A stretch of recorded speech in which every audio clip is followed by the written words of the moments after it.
Hey guys, it's Lee. It's Friday evening. Germany is still in lockdown as most parts of the world, and I've got nothing to do. I just took a nap, and then I looked at this Nelly Isler I've been growing for about 3 years.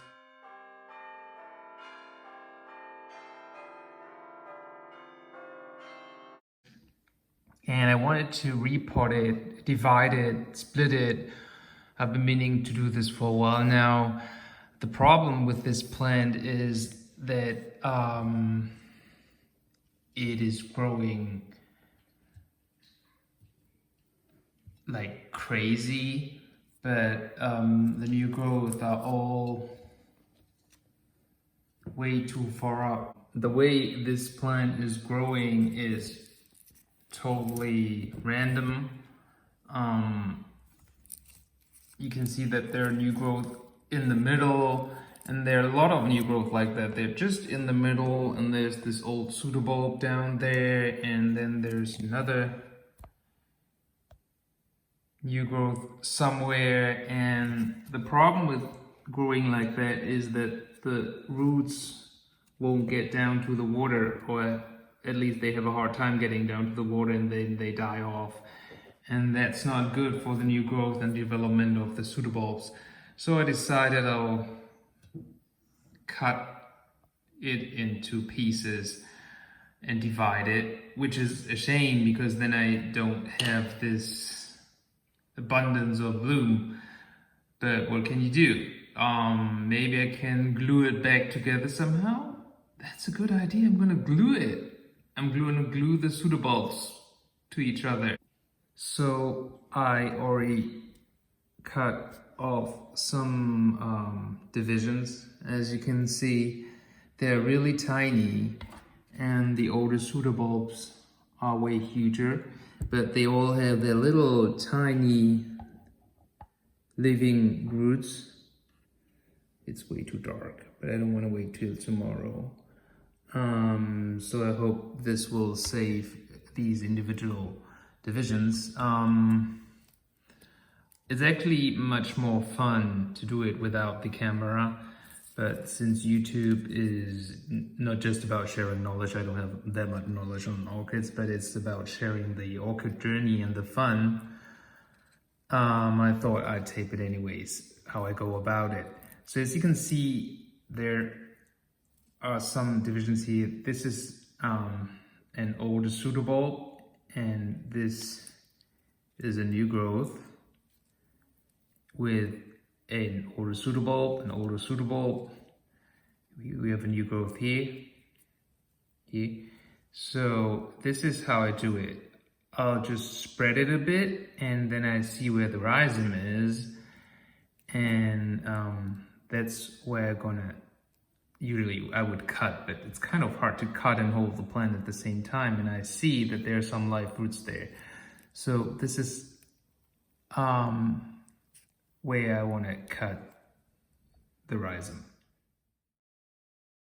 So here's what I'm left with. I have 1, 2, 3, 4, 5, no, 1, 2, 3, 4, 5, 6, 7, 8, 9, 10, 11, 12, 13 little divisions. Most of them just have a tiny pseudobulb. I don't know if the pseudobulb will be big and strong enough to supply the new growth with nutrition and humidity and water. They all have tiny roots. Let's just hope it works. And this is the rest of the plant which I will dump. So the divisions stayed in these plastic cups here overnight with a little bit of sphagnum moss, just to keep them moist and humid. So my plan is to take these divisions and glue them onto this plastic pot, like with the older pseudobulb facing the plastic pot. I don't really know if this will work or how long it will take until my the plant outgrows my idea. That is, if it all survives. But I'll just give it a shot anyways. And it's not like it's really hard to find Nelly Islers. You find them everywhere these days when the shops are open. So I'll just give it a shot. What I'm using is glue. It's glue that you usually use to attach moss in some nano aquarium thing. So I hope it's not toxic. We'll see about that.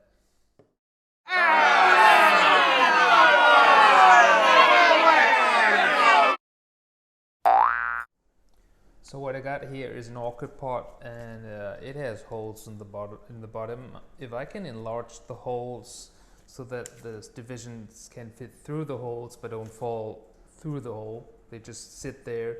Then I can house 1, 2, 3, 4, 5, 6, 7, 8. I think it's 8 divisions. Is it 8? Yeah, 8 divisions in this pot, and maybe some in the middle. Well, I'll try that.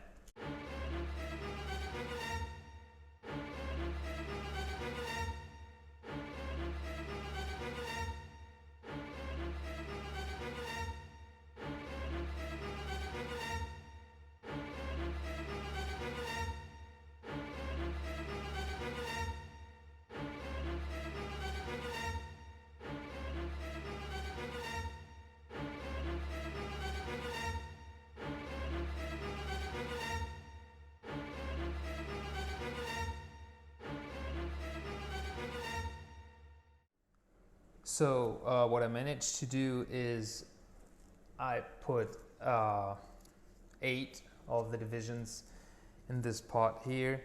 As you can see, they all come out here at the bottom of the pot. I don't know how many roots survived my handling here. It was kind of a rough situation to get them through the holes, and it's not much better looking now, but at least the new growth get into the water. And lucky me, the old vase just fits perfectly with this orchid pot. So all I have to do is just fill up the water reservoir up to here and put it under my growing light, because I feel that the growing light really helps a lot. It's the game changer for me, 2020. I feel like I can do anything with that, like most of the things. I'll just put them under the light and everything grows. And I hope this will save these divisions here too.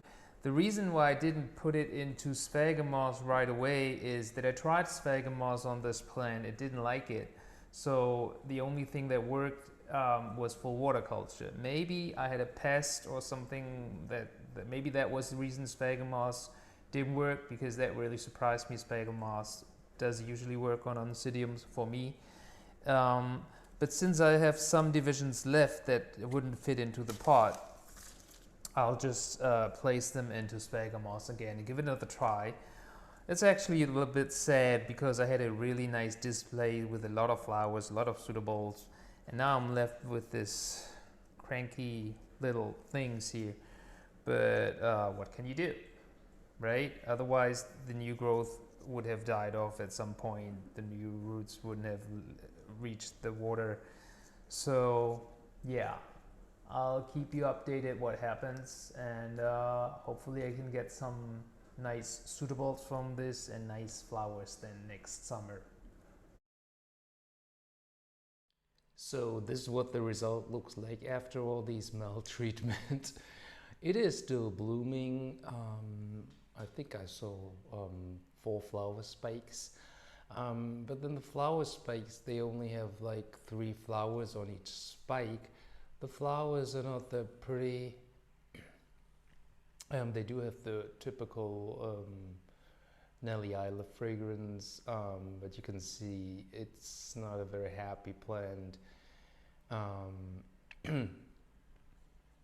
If we look at the roots, they have grown tremendously well. Won't focus. Sorry about that. There's some moss, a lot of moss on the roots too, but the roots are healthy and green and firm. I'll just put them back in. So I just hope once this plant bounces back, the bloom will look better in future. What I do have to do is find a way to put the plants higher, because the humidity in the pot is way too high. You see, in the beginning I put some sphagomoss, live sphagomoss in, it's growing, and what's happening is, it's actually burying everything. It's overgrowing the leaf and the pseudobulbs down there. It's getting too wet, so I will have to remove some of the live sphagomoss. Alright everybody, have a great weekend. Bye.